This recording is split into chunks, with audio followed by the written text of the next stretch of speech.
Assalamualaikum warahmatullahi wabarakatuh. Sebelumnya perkenalkan saya Aan Sustawan, calon guru penggerak angkatan 6 dari UPTD SMP Negeri 1 Melinting, Kabupaten Lampung Timur, Provinsi Lampung. Pada video kali ini, saya akan membahas tentang koneksi antar materi pada modul 1.2, yaitu keterkaitan modul 1.1 dan modul 1.2. Sebelum melakukan aksi nyata, setiap calon guru penggerak diminta untuk melakukan sebuah refleksi menggunakan model 4P, yaitu peristiwa, perasaan, pembelajaran, dan penerapan.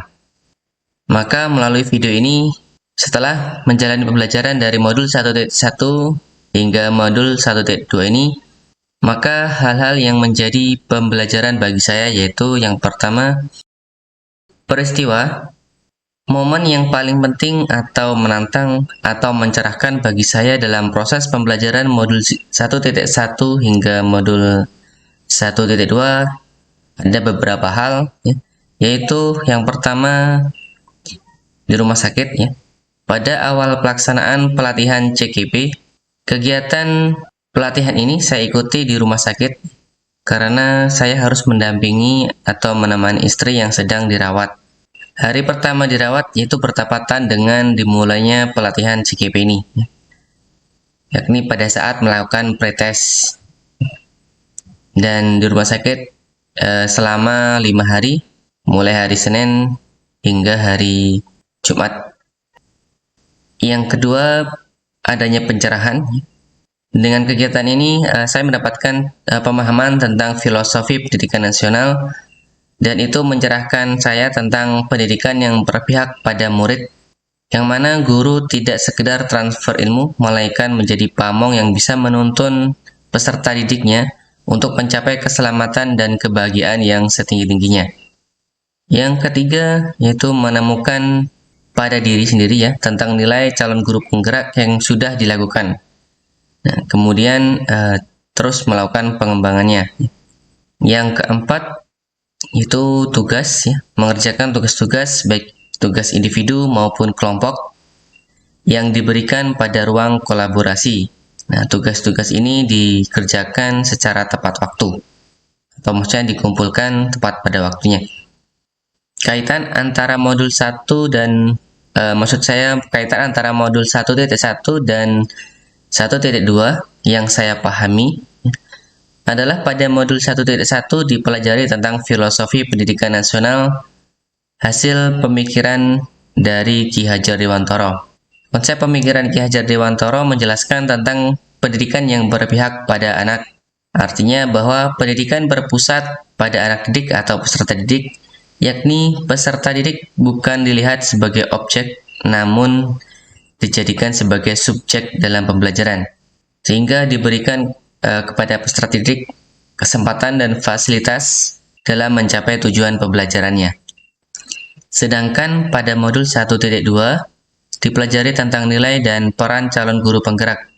Terdapat 5 nilai calon guru penggerak, yaitu berpihak pada murid, inovatif, mandiri, reflektif, dan kolaboratif. Nilai-nilai ini mendukung pemikiran Ki Hajar Dewantara demi tercapainya tujuan pendidikan, di mana jelas di dalamnya terdapat nilai yang berpihak pada murid. Lalu untuk mencapai tujuan pembelajaran ataupun tujuan pendidikan diperlukan nilai-nilai yang lain yang diperlukan, yang ada pada diri seorang guru, yaitu diperlukan seorang guru yang inovatif, mandiri, kolaboratif, dan juga reflektif. Selanjutnya yaitu perasaan. Saat momen itu terjadi, saya merasa seperti bagaikan dibangunkan dari tidur, atau disadarkan. Selama ini yang saya alami dalam praktek sehari-hari sebagai guru masih berfokus sebagai sumber belajar. Artinya hanya sekedar melakukan transfer ilmu kepada peserta didik atau murid. Istilah lainnya yaitu pembelajaran yang masih berpusat pada guru, teacher center. Namun selama pembelajaran melalui modul ini mengingatkan peran guru tidak hanya mengajarkan pengetahuan, namun harus beriringan dengan penanaman nilai-nilai karakter yang baik untuk anak. Selanjutnya itu pembelajaran. Sebelum momen tersebut terjadi, saya berpikir bahwa aspek kognitif lebih penting dibandingkan dengan keterampilan dan sikap, di mana nilai siswa harus mencapai KKM sehingga dalam proses pembelajaran berfokus pada guru, teacher-centered learning, yang menuntut siswa menguasai semua materi yang diberikan dan menuntaskan kurikulum. Setelah mempelajari dan berusaha memahami isi modul, sekarang saya berpikir bahwa pandangan terhadap murid itu berubah. Kini saya memandang murid sebagai objek pembelajaran, bukan sebagai subjek pembelajaran, yang mana guru hanya sebagai fasilitator yang memberikan arahan atau menuntun, kemudian memberikan motivasi dan juga menjadi panutan yang baik untuk siswa. Selanjutnya, penerapan ke depan atau rencana saya. Pengembangan diri yang sederhana, konkret, dan rutin yang dapat saya lakukan sendiri dari sekarang untuk membantu menguatkan nilai-nilai dan peran saya sebagai guru penggerak. Yang pertama, melakukan pengembangan diri, yaitu dengan cara mengikuti pelatihan atau seminar ataupun diklat secara mandiri dan tanpa paksaan. Yang kedua, yaitu memperbanyak literasi terkait pembelajaran yang menarik dan juga bermakna. Yang ketiga, melakukan sharing dengan rekan sejawat maupun rekan CKP terkait pembelajaran yang baik.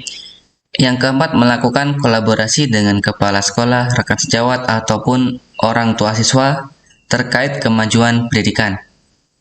Yang kelima, berupaya selalu berinovasi dan memunculkan ide-ide kreatif dalam mensukseskan proses pembelajaran, serta mampu mendesain pembelajaran yang kontekstual. Demikian koneksi antar materi dan juga keterkaitan modul 1.1 dan 1.2 yang saya pahami sebagai tugas calon guru penggerak. Terima kasih dan saya akhiri. Wassalamualaikum warahmatullahi wabarakatuh.